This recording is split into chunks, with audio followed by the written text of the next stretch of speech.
और जब भक्ति संकीर्तन और सत्संग के जो दिन रहते हैं, भगवान के भजन के जो दिन रहते हैं, वो जीवन के सुख देने वाले दिन रहते हैं महाराज। जीवन के सबसे अच्छे दिन वो कहते हैं ना, एक गुरुजी ने उस बहू से पूछा, बेटा तेरे ससुर की उम्र कितनी है? तो के 4 साल के हैं। सास कितने साल की है? तो 23 साल की है। तेरे पति की उम्र कितनी है? कल ही पैदा हुए हैं। तेरी उम्र कितनी है? 42 वर्ष की है। सास को गुस्सा आ गया, ससुर 4 साल का है, पति कल पैदा हुआ है, तो शादी किसके साथ हुई? सास ने कहा गुरुदेव इसने अपनी उम्र सही बताई है, बाकी की सारी उम्र गलत बताई है। गुरुजी ने कहा माँ मैंने आपकी उम्र नहीं पूछी, मैंने आपकी बहू से पूछा कौन कितने साल से शिव महापुराण से लगा हुआ है, सत्संग से लगा हुआ है। 4 साल से ससुर लगा है। पति को रोज कहती थी चलो कथा में चलो, कथा में चलो, कथा में चलो, चलो कथा सुनने चलो, चलो कथा सुनने चलो। बस कल ही आया है, मतलब कल ही उसका जन्मदिन आया है। Happy birthday to you. कल ही उसका बर्थडे है, क्योंकि बाकी के जो दिन तुमने निकाले वो कमाने में निकाले, परिवार में निकाले, कुटुंब में निकाले, कबीले में निकाले, नाते और रिश्तों में निकाले। बाकी के जो तुम्हारे दिन गए वो सारे संबंधी रिश्तेदारों में, कुटुंब में, परिवार में, और ना जाने किस किस में तुमने ये दिन निकाल दिए। पर जो दिन तुमने ये 7 दिन शिव महापुराण को जो दिए हैं, ये आपकी उम्र के खास दिन है, ये अलग ही रहना चाहिए।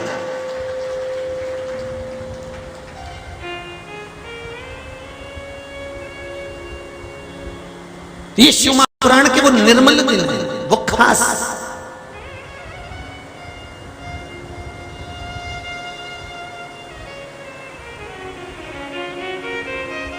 जैसे जिसके घर में शिवलिंग छोटा सा विराजमान रहता है, वहां काल जो युवान लोग रहते हैं, जिनके या तो बच्चे गर्भ में हैं, या अधोगति में लोग मर रहे हों, या कम उम्र में लोगों की जान जा रही हो, प्राण छूट रहे हो, कोई बीमारी बड़ी घर में आ रही हो, कोई तकलीफ आ रही हो, तो छोटा सा शिवलिंग जिसके घर में होता है और उसकी पूजन, आराधना, स्मरण। और एक बात और कहूंगा,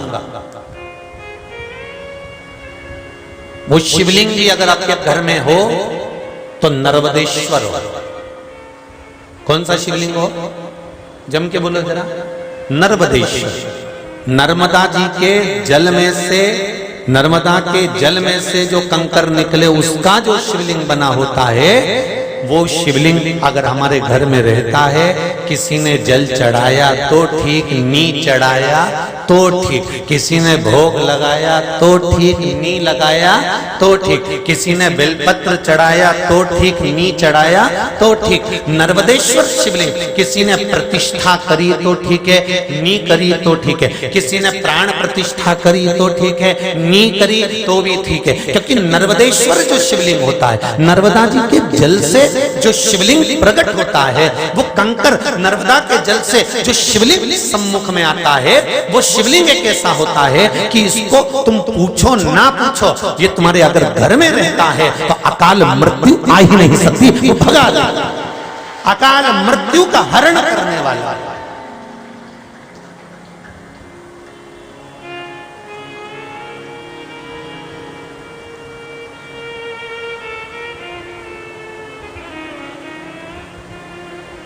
आप 14 दिन के लिए बाहर चले गए, 10 दिन के लिए बाहर चले गए, 5 दिन के लिए चले गए, घर में शिवलिंग रखा है, उस पर अगर जल भी नहीं चढ़ा तो नर्मदेश्वर शिवलिंग आप रूप में सिद्ध है, जरूरत नहीं। घर में हो रोज जल चढ़ाओ, नहीं हो कोई बात नहीं। घर में हो बेलपत्री है चढ़ा दो। रोज अगर बेलपत्री नहीं मिलती है, एक छोटी सी बेलपत्र को जिस पाठ को तुम करते हो, हनुमान चालीसा पढ़ते हो, राम रक्षा स्तोत्र पढ़ते हो, दुर्गा सप्तशती पढ़ते हो, गोवर्धन चालीसा पढ़ते हो, यमुनाष्टक पढ़ते हो, सर्वोत्तम जी का पाठ करते हो, राम रक्षा स्तोत्र पढ़ते हो, वेंकटेश चालीसा पढ़ते हो, संतोषी चालीसा पढ़ते हो, कुछ भी पढ़ते हो, उसमें एक बेलपत्री उसमें सीधी की सीधी रख दो।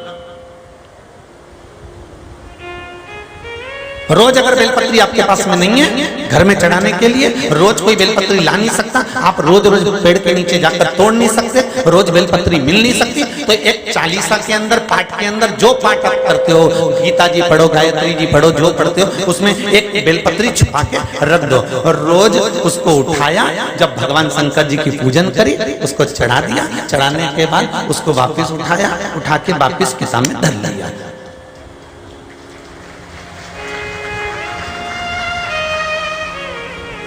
फिर सुबह पूजन करने बैठे, किताब तो रोज हाथ में आएगी ना, रोज पढ़ोगे ना पाठ, तो फिर खोला, शिव जी का स्नान कराया, अपनी बेलपत्री निकाली, फिर चढ़ा दिया, फिर अपना पाठ पूजन सब कर लिया, जब बंद करने का टाइम आया फिर उठा लिया, फिर अब बोलो कोई खर्चा हो रहा है?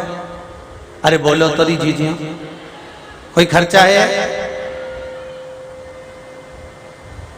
सालों साल जब तक तुम्हारी बेलपत्री सीधी की सीधी बनी रहे, चपटी की चपटी हो, खंडित नहीं हो, तब तक वो बेलपत्री चलने दो, और जिस दिन वो खंडित हो जाए तो फिर 2-4-6 महीना में फिर दूसरी धर लो और फिर वापिस।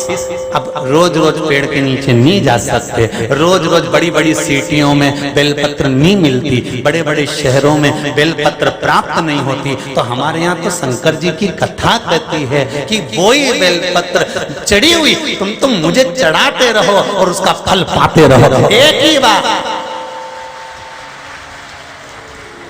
अरे वो बीमा वाले आते हैं ना, बीमा वाले बहुत जोरदार आइडिया लेके आते हैं, वो बीमे वाले एक बार जमा कर दो और इतना प्राप्त कर लो, एक बार जमा करो और ये प्राप्त कर लो। ये अच्छा, बीमे वाले जैसा कोई दूसरा होता भी नहीं है कि तुम्हारी मरने की बात तुम्हारे मुंह पे ही करते हैं, जब तुम निपट जाओगे तब मिल जाएगा। और पति और पत्नी दोनों बैठे रहते हैं और वो बीमे वाला उसकी पत्नी के सामने बात करता है, देखो सेठ जी इतने का बीमा है, अगर मान लो कुछ हो जाता है तो इतना जिसका नाम होगा सेठानी जी का उनको मिल जाएगा तुरंत। ठीक है, कितना कितना जमा करना पड़ेगा? फिर सेठानी ने पूछा, बस इतना इतना। तो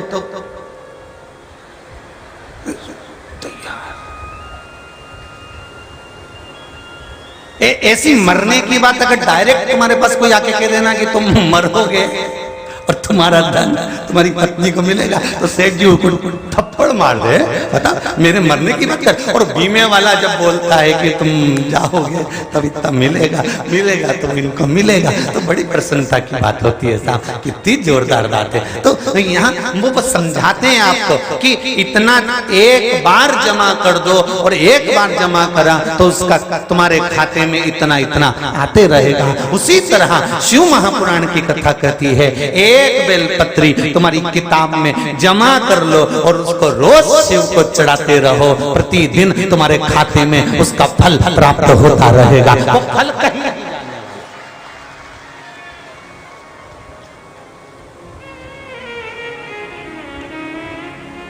अच्छा तुम करके देखना, एक आध दिन शंकर जी तुम्हारे पास आके बोलेंगे अब तो बदल ले, शिव जी भी आ जाएंगे और भोलेनाथ भी आके कहेंगे अरे यो कमला तेरे हाथ जोड़ो, बहुत पुरानी हो गई, अब तो बदल ले। आप शिव भक्ति में अगर लगे हुए हो, शंकर के स्मरण में लगे हुए हो, शिव महापुराण का कोई भी उपाय आप कर रहे हो, दुनिया के लोग भले कहेंगे कि महाराज तो बताओ, दिन भर उपाय बताते रहते हैं, कुछ बताते रहते हैं, ये हमारे पुराणों में, हमारे शास्त्रों में, हमारे वेदों में बहुत कुछ छुपा हुआ।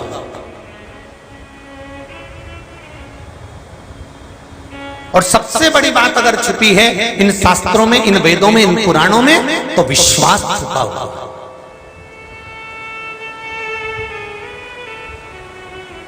कई लोग कहते हैं ये पंचाक्षर मंत्र मूल है, ये षडाक्षर मंत्र मूल है। बताओ, वो सियोर वाले महाराज ने श्री शिवाय नमस्तुभ्यम मंत्र शिव महापुराण का निकाल लिया, विदेश्वर संहिता का, और उसको सिद्ध बोल दिया कि इसको जपना चाहिए। भाई जपो तो पंचाक्षर जपो, षडाक्षर जपो, द्वादशाक्षर जपो, राम नाम जपो, कृष्ण नाम जपो, चाहे श्री शिवाय नमस्तुभ्यम जपो। जपो तो किसी भी एक मंत्र को भी अगर आप दिल से जप लोगे तो यह पक्का है वो मंत्र तुम्हारे सामने खड़ा मिलेगा। आप जपो तो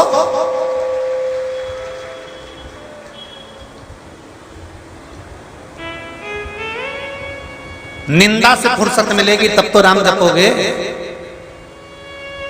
बुराई करने से फुर्सत मिलेगी तब तो श्री शिवाय नमस्तुभ्यम जपोगे, तब तो पंचाक्षर जपोगे, तब तो महामृत्युंजय मंत्र का जाप करोगे, तब तो षडाक्षर मंत्र का जाप करोगे।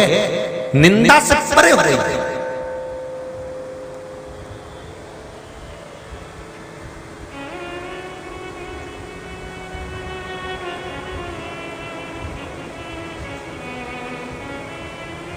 अरे भाई, शिव महापुराण की कथा में यहां तक कहा गया है, अगर मारने वाला बड़ा है तो बचाने वाला उससे ज्यादा बड़ा है, वो तेरे पास हर पल खड़ा है। माता पार्वती जी की गोद भराई,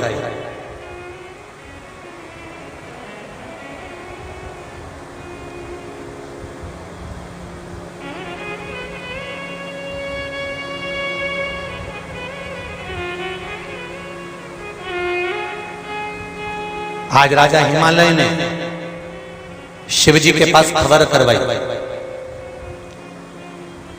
कि मेरी बेटी की गोद भराई करना है, गर्भस्थ।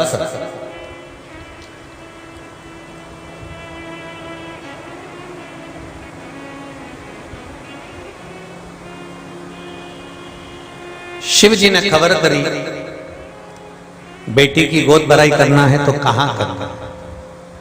कहा मेरी बड़ी बेटी गंगा,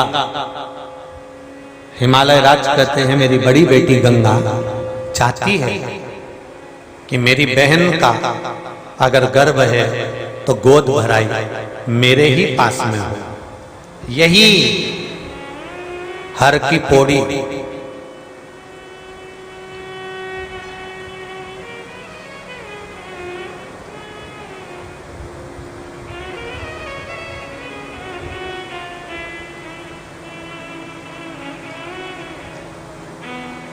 जहां पर माता पार्वती जी की गोद भराई का क्रम रखा। यहां हरिद्वार में 5 घाट प्रसिद्ध हैं। कितने घाट प्रसिद्ध हैं? 5। क्यों प्रसिद्ध हैं? कारण क्या हुआ था इन 5 घाटों को? कहा जब भगवान शंकर की, भगवान शिव की, मेरे ओघड़दानी के घर में पार्वती जी की जब गोद भराई हो रही थी, उस समय पर 5 घाट पर 33 कौटी देवता इस हरिद्वार की भूमि पर खड़े हुए थे उस गोद भराई का दर्शन करने। वो 5 घाट कौन से हैं? पहला विष्णु घाट, दूसरा कुशव्रत घाट, कुशाव्रत घाट, तीसरा राम घाट, चौथा नारायणी स्तोत्र, 5वां ब्रह्म कुंड हर पौड़ी। ये 5 घाट।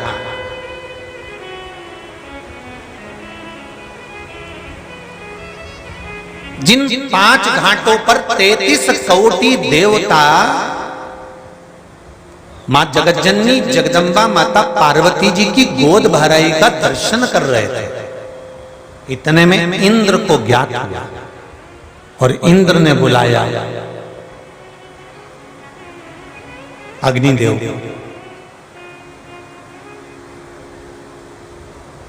सभा में से अग्निदेव उठे, उनके साथ 4 देवता और उठ कर गए।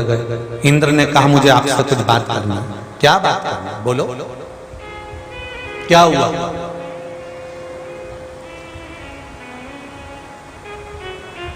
शंकर भगवान का विवाह पार्वती जी के साथ क्यों करा गया? तारकासुर को मारने के लिए।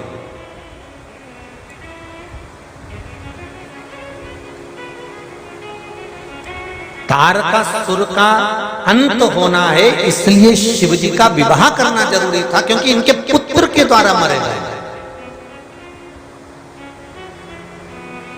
और पार्वती जी की गोद भराई है, पुत्र होने वाला है, संतान होने वाली है, पुत्र प्राप्त होने वाला है। और ये पुत्र प्राप्त होगा तो जिसको तकलीफ है सबसे पहले वही तो इसको मरवाएगा। कंस को मालूम था कि भगवान कृष्ण मुझे मारेंगे, तो कंस ने पूतना को भेजा, तृणावत को भेजा, अगासुर, बकासुर, ना जाने कितने कितने भेज दिया कंस ने, ना जाने कितनों को भेजा कंस ने मारने के लिए। उसी तरह तारकासुर को मालूम पड़ गया कि भगवान शंकर की धर्मपत्नी माता पार्वती जी की गोद भराई है, और जो इनके गर्भ से जो बालक जन्म लेगा, इनके गर्भ से जो बच्चा जन्म लेगा, वही तो मुझे मारेगा, क्योंकि मैंने मांगा ही वर है कि शंकर के पुत्र के द्वारा मर।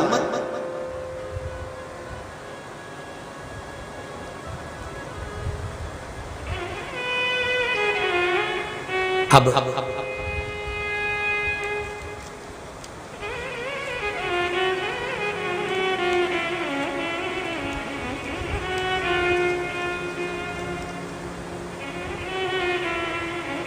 इंद्र ने कहा आप 5 देवता जाओ और 5 देवता जरा ध्यान रखना कि तारकासुर आ तो नहीं रहा। पार्वती जी के पुत्र भगवान शंकर के पुत्र का हरण करने के लिए कहीं ये तारकासुर आ तो नहीं रहा। जरा जाकर देखो, जरा जाओ।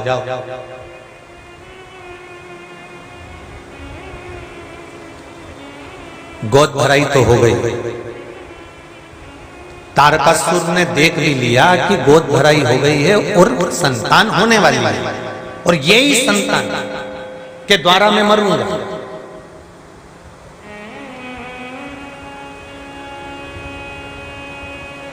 इंद्र ने फिर सभा बुलाई, और इंद्र ने सभा बुलाकर कहा एक काम करो, पार्वती जी के उदर से जिस बच्चे का जन्म होगा उस बच्चे पर तुम्हें निगाह रखना है, इसलिए 5 तुम देवता पक्षी का रूप धारण कर लो, और पक्षी बनकर तुम 5 यहां वहां चारों तरफ घूमने लगो कैलाश में।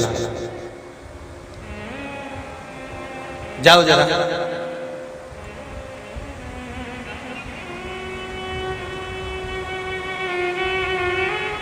देखो, बच्चा जन्म लेता था पहले तो या तो दादी के घर में लेता था या नानी के घर में जन्म लेता था, क्योंकि दादी भी बच्चे का ध्यान रखती है और नानी भी बच्चे का ध्यान रखती है। इसलिए जन्म लिया बच्चा, पहले जब बच्चे बड़े होते थे तो सबसे ज्यादा उनको प्रेम कहां से होता था? जो दादी के घर में पैदा होता था उसको दादी से ज्यादा प्रेम होता था, और जो नानी के घर में पैदा होता था उसको नानी और मामा से ज्यादा प्रेम होता था। आज के बच्चे हॉस्पिटल में पैदा होते हैं, इसलिए उनको डॉक्टर और सिस्टर से प्रेम ज्यादा होता है। वो बच्चे 2-4 महीने में, 6 महीने में, 8 महीने में अगर बच्चे बीमार होंगे, बीमार नहीं होते, उनको बस हॉस्पिटल मौसी से मिलने और मामा से मिलने जाते।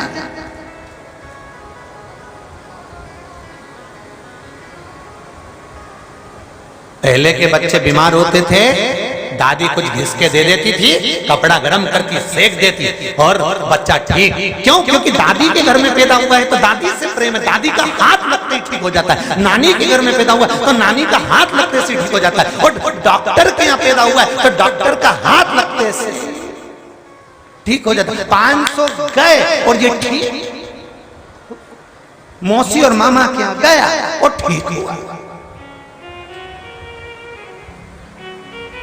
उसका प्रेम, उसकी करुणा। तो इंद्रदेव ने कहा ये शिव जी के द्वारा जो संतान है माता पार्वती के गर्भ से होगी। तारकासुर पर ध्यान रखो, तारकासुर इस बच्चे को ना मार दे, तारकासुर इसको उठाकर ना ले जाए, तारकासुर इसका हरण ना कर ले। इतने में 5 को भेज दिया। अब 5 पक्षी ऊपर घूम रहे थे कैलाश पर, शंकर भगवान ने बुला लिया।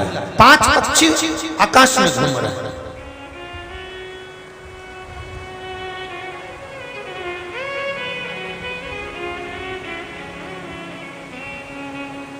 जब वो 5 पक्षी आकाश में भ्रमण कर रहे थे, शिव जी ने देखा और देखते से उन 5 पक्षियों को बुलाया, इधर आओ, इधर। क्या बात है, कौन हो तुम? तो इतने में इन्होंने कह दिया कि इंद्र ने भेजा है, पार्वती जी का संतान होने वाली है, कहीं तारकासुर इसका हरण ना कर ले, इसलिए हमें इनकी सेफ्टी के लिए हम इनकी ध्यान रखने के लिए आए। अच्छा, अब ये दोनों बात वो तारकासुर कहीं बैठकर सुन लिया तो उसने सोच लिया कि ये रक्षा करने के लिए आए। अब करा क्या जाए, मुझे इस बच्चे को उठाना है, हरण करना है, इसको मारना है जिससे मैं ना मरूं, ऐसा कुछ प्लानिंग करना है। तो करा क्या जाए? तारकासुर ने सोचा एक काम करता हूं कि जो निर्मला दाई है,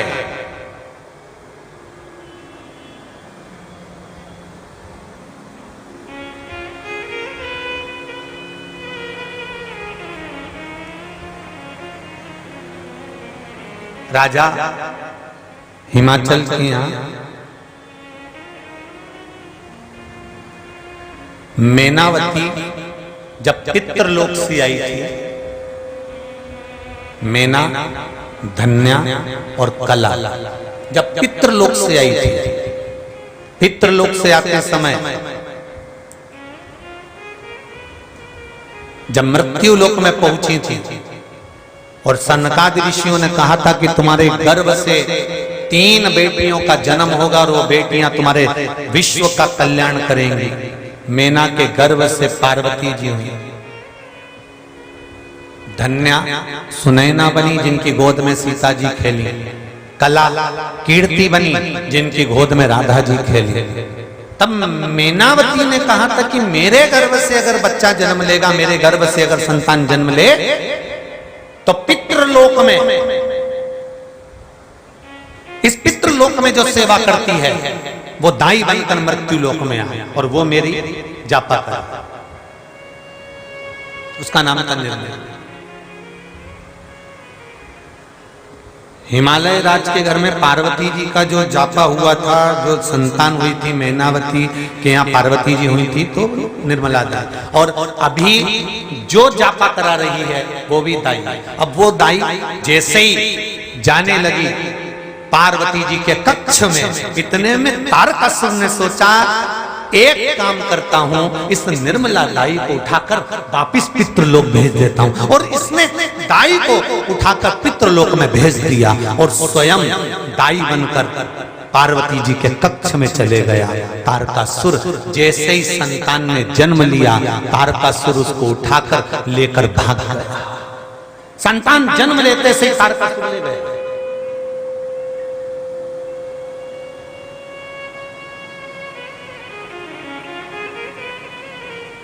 इसने कहा जन्म लिए बच्चे को मार दूंगा।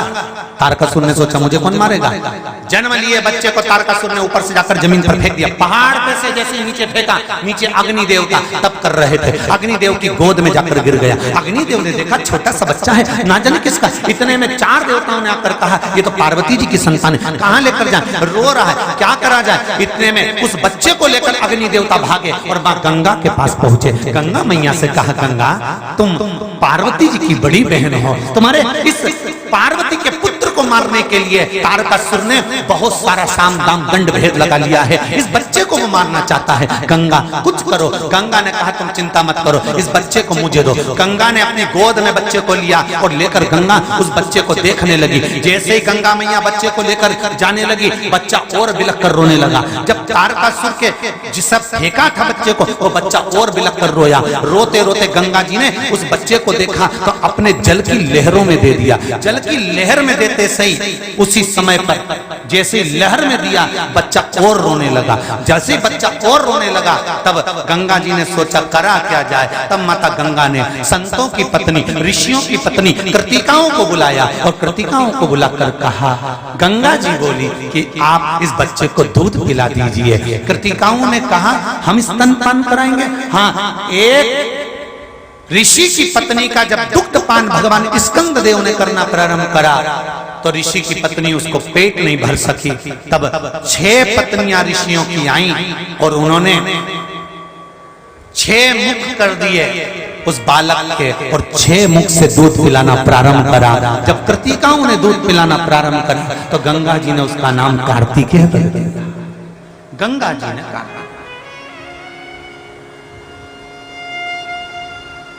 कितने महीने तक षडानंद कार्तिकेय अपनी मौसी के घर में थे। गंगा जी की गोद में कार्तिकेय कितने महीने थे? जन्म के 7 महीने तक। जन्म लेने के 7 महीने तक गंगा जी की गोद में इस हर की पौड़ी पर हरिद्वार में इस मायापुरी में कार्तिकेय षडानंद मां गंगा की गोद में खेले 7 महीने तक।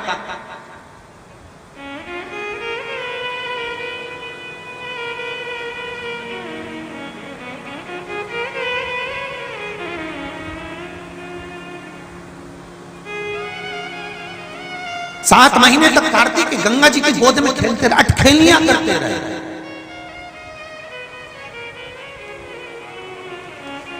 भगवान शंकर के षडानंद 6 कार्तिकेय, 5 जया, विषहरा, शामली बाली, दौतली देव। कितने हो गए?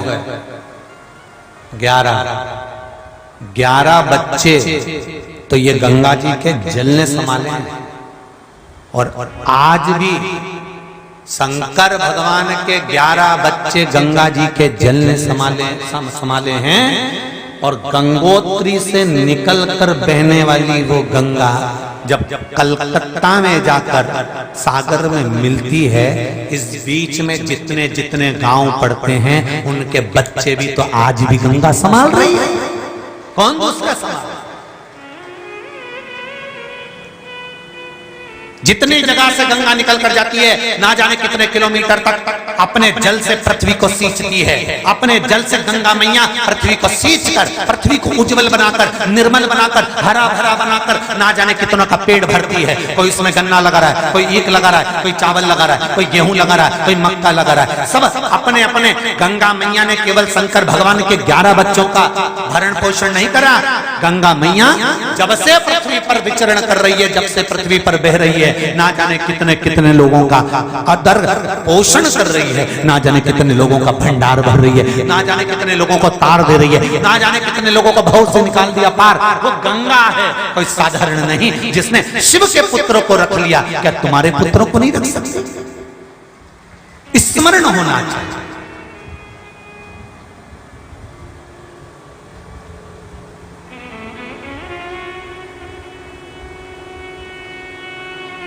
स्मरण।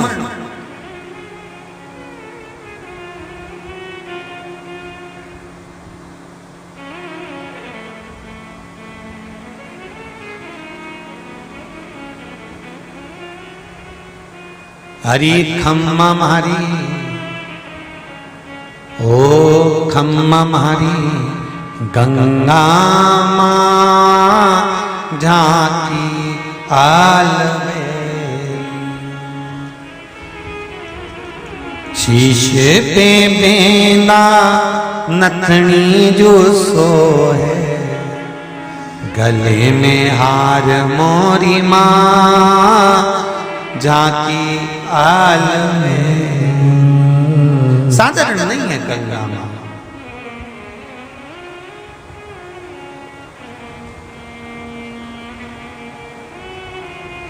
पुत्र सागर के तारे सब जग को ज्ञाता, ओ मैया सब जग को ज्ञाता। हे माँ, आपने सागर के पुत्रों को तार दिया, 60,000 राख के ढेर का आपने कल्याण कर दिया। साधारण नहीं हो सकती मेरी माँ गंगा, जो शंकर भगवान के पुत्र को भी गोदी में 7 महीने तक रखा है और गंगा अपने जल से उसको आनंदित कराती रही है, वो साधारण नहीं है। बस एक निवेदन,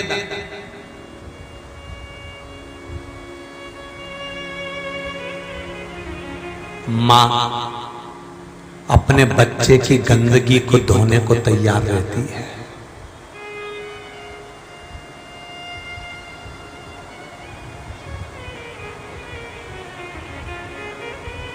माँ अपने बच्चे की गंदगी को धोने के लिए तैयार रहती है।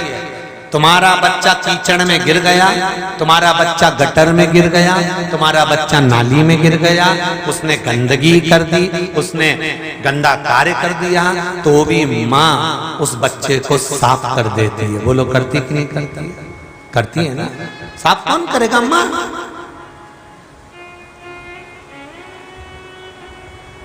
आपने कितना भी पाप करा, आपने कितनी भी बेईमानी करी हो, आपने कितना भी छल करा, आपने कितना भी कपट करा, आपने कितना भी पाप से बढ़कर भी पाप करा हो, मेरा एक निवेदन है, बच्चा कितना भी गंदा हो जाए, गटर में गिर जाए, नाली में गिर जाए, चाहे वो गंदगी कर ले, उसकी सफाई पड़ोसी कभी नहीं करता, उसकी सफाई रिश्तेदार कभी नहीं करते, उसकी साफ सफाई सगे रिश्तेदार नहीं करते। करेगी तो केवल माँ या फिर बाप करेगा। उसी तरह आपने कितना भी पाप करा हो, मेरे शंकर के मंदिर में चले जाना, सब साफ कर देगा, पक्का। छल भी करा, कपड़ भी करा, बेईमानी भी करी, प्रपंच भी करा, झूठ भी बोला, सब कुछ करा, सारे कपड़े गंदे हो गए आपके, पर शिव मंदिर में चले जाओ, शंकर की कथा में चले जाओ, शिव महापुराण में जाकर बैठ जाओ। माँ है, पिता है, मेरा शंकर साफ कर दे, करेगा जरूर। माँ अपने बच्चे को साफ कर देती है, क्लीन। उसको भय नहीं लगता, ये बच्चा मेरा है, जब मैं कोक में रख सकती हूँ तो क्या इसके वस्त्र नहीं बदल सकती, इसकी गंदगी साफ नहीं कर सकती। और कई घरों में तो बच्चे बड़े हो गए साहब, शरीर से विकलांग हो गए बच्चे, तो भी तो माँ आज भी बड़े हुए 12-12, 15-15, 20-20 साल के बच्चे पलंग पर किसी के यहाँ पड़े हैं और माँ उसकी देख रेख कर रही है, सेवा कर रही है, तो भी माँ उसके लिए संतान सप्तमी का व्रत कर रही है, तो भी माँ उसकी सेवा में लगी हुई है। वो भगवान से कभी नहीं कहती कि इसको उठा लेना, भगवान से कहती है कि मेरे सामने मेरे बच्चे को अच्छा रखना, ये माँ होती है। उसी तरह तुम परमात्मा की शरणागति जाते रहो, जीवन में दुख आएगा, तकलीफ आएगी, कष्ट आएगा, बीमारी आएगी और रोग आएगा, पर भरोसा रखना कि तुम्हारा माँ बाप तुमको सब क्लीन कर देगा, उस पर विश्वास रखना। वो साधन है, वो माता पिता साधारण नहीं। तुम्हें माता च पिता तुम्हें बंधु, अरे भाई सब कुछ उसमें समाया, तुझ में रब दिखता है यारा, मैं क्या करूं, उसी में सब समाया हुआ है, फिर कहां जाऊं मैं, किसके दरवाजे पर, किसको कहूं। एक बात आप लोगों को कहूं, थोड़ा सा बुरा भी लग सकता है। कई लोग हमसे आकर कहते हैं वहां जाना, वहां पे ये सब चमत्कार हो रहा है, वहां जाना, वहां पे ये सब चमत्कार हो रहा है, वहां जाना, वहां पे ये सब चमत्कार हो रहा है। हम कहते हैं एक ही जगह जाना मत, चमत्कार नहीं होता, जो होता है वो दुनिया देख लेता है। वो शिव का दरबार, उसके पास में दिखावा नहीं होता, उसके पास में ढोंग नहीं होता, उसके पास में प्रपंच नहीं होता, उसके पास में छल नहीं होता। और आपसे भी कहेंगे, कोई आपसे कहे कि सियोर वाला महाराज मिलने के अगर कोई पैसे लेता हो, या तुमसे कहे कि सियोर वाला महाराज इस चीज के पैसे, नहीं नहीं नहीं, हमारा नियम है, शिव महापुराण की कथा वाचते हैं, जो कहना है इस व्यासपीठ से कहते हैं। ना तो सीहोर में भी जो रुद्राक्ष मिल रहे हैं कोई उसका कोई शुल्क नहीं है, और जो आप कथा सुन रहे हो इसका भी कोई शुल्क नहीं है। दिल से आनंद लो। और हम मिलते जरा कम है, हमारी आदत नहीं है ज्यादा मिलने की, क्योंकि मिलना है उससे और किसी से मिलने की तमन्ना भी नहीं है। दिल से कहें तो एक बार तो मिल लिए, नीलकंठ से आ रहे थे तब। गाड़ी की दशा देखकर दुनिया का कोई व्यक्ति नहीं कह सकता कि इसमें कोई ना कोई नहीं निपटा हो या कोई ना कोई बेकार नहीं हो गया हो। 8:30 बजे गाड़ी का एक्सीडेंट हुआ था और 1 बजे शिव महापुराण की कथा चल रही थी। ये शिव ही कर सकता। एक बार मिल लिए नीलकंठ पर मन नहीं भराया। थोड़ी देर जब गिरे थे, चढ़ी थी गाड़ी पहाड़ पर और नीचे जब लुढ़क रही थी, तब ऐसा लग रहा था कि पास में कोई भस्म रमाकर, त्रिपुंड खींचकर, नैनों में सुरमा लगाकर हंस रहा है। पर कौन हंस रहा था उसके बाद ध्यान नहीं है, बस इतना मिलन जरूर हुआ। पर फिर वही बात हो गई ना जी भर के देखा, ना कोई बात की, बड़ी आरज़ू थी मुलाकात। और एक बात और कहें, बहुत अच्छी, अगर मेरा बाबा ऐसा ही संभालने वाला बैठा हो ना, तो मिश्रा गिरने के लिए तैयार बैठा, वो संभालते रहे बस। अगर वो